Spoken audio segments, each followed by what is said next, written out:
welcome back to Googie's Kitchen, and if you are new here then hello and welcome. My name is Alexis, and in today's video I want to share with you how to make my delicious oven baked beef curry. As I just mentioned, today I want to share with you how to make my delicious oven baked beef curry. This recipe is really easy to do, and the first thing I've done is I've preheated my oven to 160 degrees, and now what I'm going to do is I'm going to turn my pan on to a high heat, and I'm going to add oil to the base of that pan. And while the pan is heating up, I'm going to leave it to heat up. But before I go, I just wanted to say that if you have enjoyed this video and you want to see more, then please don't forget to hit that subscribe button. And also, if you did enjoy this video today, please feel free to give it a big thumbs up, because everything like that really helps me out. So as I said, I'm just going to leave this pan to heat up. My pan is getting nice and hot now, so what I'm going to do is I'm going to add an onion to the base of the pan. So I've peeled, sliced and diced one onion, and I'm just going to add that to the base of the pan, and I'm going to fry that until it starts to soften and go a lovely golden brown colour around the edges. It should take about 3 to 5 minutes for it to do so. If the pan gets too hot, I will come back and turn it down, but at the moment it seems to be fine. I've fried the onions and they seem to be starting to turn a lovely golden brown colour, and they're also starting to soften as well. So I'm going to add in the garlic now, and I'm only going to fry the garlic for about 30 seconds or so. I just want to be able to sort of smell it in the pan, so I don't want to overcook it, because burnt garlic never tastes very good. So I just want to fry it for about 30 seconds or so, just until I can start to smell it, and it starts to go golden brown in the pan as well. It's always the best time to add in extra food after that. So I'm starting to smell it now, so I'm going to add in my chopped beef. So I've got about 500 grams of chopped beef stewing steak.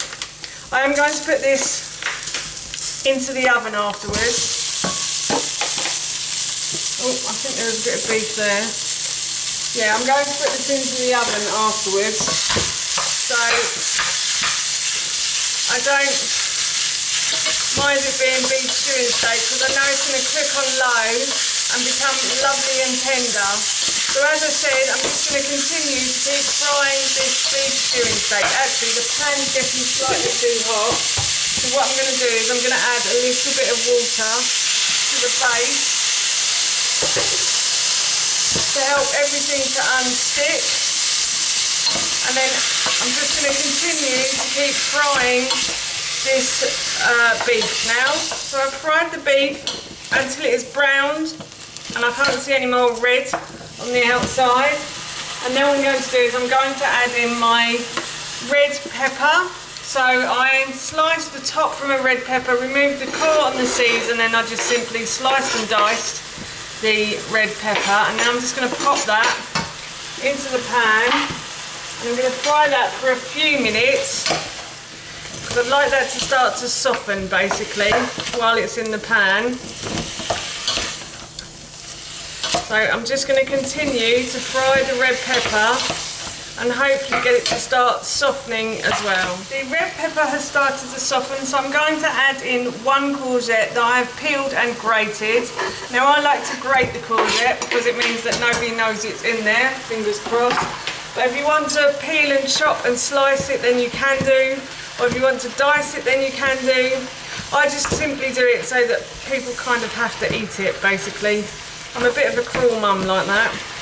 But otherwise they wouldn't get any veg in them and they would pick it out. So that's why I generally tend to add in courgette grated, basically. So I'm just frying this. I just want the courgette. Also, it's actually easier to fry when it's grated as well. It heats through a lot quicker and softens a lot quicker as well. So I'm just going to continue to keep frying this for about 5 more seconds or so. And now what I'm going to do is I'm going to add my spices to this. So I have some garam masala here.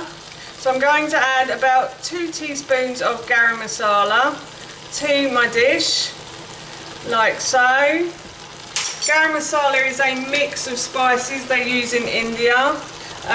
They are really lovely, and it's a really fragrant smell as well. I'm also going to add a teaspoon of turmeric, sorry. And then I'm going to add in a teaspoon of ginger as well. So just a splash of ginger, and then some ground sweet cinnamon as well. I love the smell of ground sweet cinnamon, it is just gorgeous. So I'm just going to add that in as well. And then I'm going to mix those ingredients together, and I'm going to now add in the bone broth. So I've got about 500 mils here, but I only need 300. This recipe serves 4. I know it's only my husband and myself, but I will be having this as leftovers tomorrow. So that's why I'm serving it as 4. It is delicious as leftovers as well. It also means it's 1 meal you don't have to cook for yourself, because it's already done. It's like having a takeaway then. That's what it feels like. And then I'm also going to add in some coconut cream to this as well. I'm going to leave this to come to the boil, and I'm just going to add in the coconut cream. So I've got about 4 tablespoons of coconut cream there. I've just added to my pot. I'm going to mix everything together. I'm going to let this come to the boil, and then I'm going to turn the heat off, and I'm going to put it in the oven on about 160 for about an hour to an hour and a half, I'd say. If you lower the temperature, you could leave it in there for longer. You just want it to basically simmer away, and then that will hopefully help to soften the meat and make it really lovely and juicy and tender. So I think this is just about to come to the boil now. So I'm going to turn the heat off. I'm going to put the lid on and remove it from the heat, and I will put that into the oven. Yeah, I'm going to put that in the oven now. Before I put that in the oven, actually, I've forgotten, and I thought there was something I'd forgotten, to add in my green beans. So in the original recipe, I think I said to use spinach, but I didn't have any spinach, so I've just used some green beans that I had in the fridge. And then I'm going to add in some salt and some pepper as well. I always forget the salt and pepper. Those of you who watch my videos regularly will probably know that by now. So yes, I'm just adding a wee bit of salt and pepper. As I'm serving this to a 10-year-old, I don't really want to add too much salt. We like salt and pepper, but we don't like too much. So, as I said, I'm going to put the lid on, and I'm going to pop this in the oven now. So what I've done is I've moved the shelves down in the oven so that I can fit the pot in. And as I said, I'm just going to leave this in the oven for about an hour and a half to 2 hours. And hopefully when I come back, the meat will be juicy and tender, and we will have a delicious curry to eat for dinner. The beef stew has been in the oven for a good couple of hours, and as you can see, it looks beautiful. It smells really nice as well. So I've cooked some rice. I'm going to serve up, and I'll let you know how it tastes. Right, so I'm going to give this a little try. It smells amazing, I have to say, so I'm sure it's going to be as good as it smells, to be honest.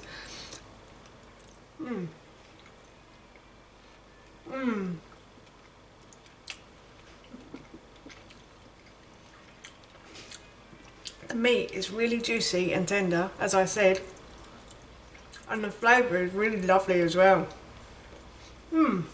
That's really nice. I'm really looking forward to that for my dinner this evening. That's how you make my delicious oven-baked beef curry, and that recipe I will link in the description box below for you. As I mentioned earlier, we're going to be having this for our dinner this evening, and it smells and tasted so good, I can't wait. So for now, that's it from me. Thank you so much for watching. Please feel free to give me a big thumbs up if you enjoyed this video, and please feel free to leave any comments below. And please don't forget to hit that subscribe button. See you all soon. Bye.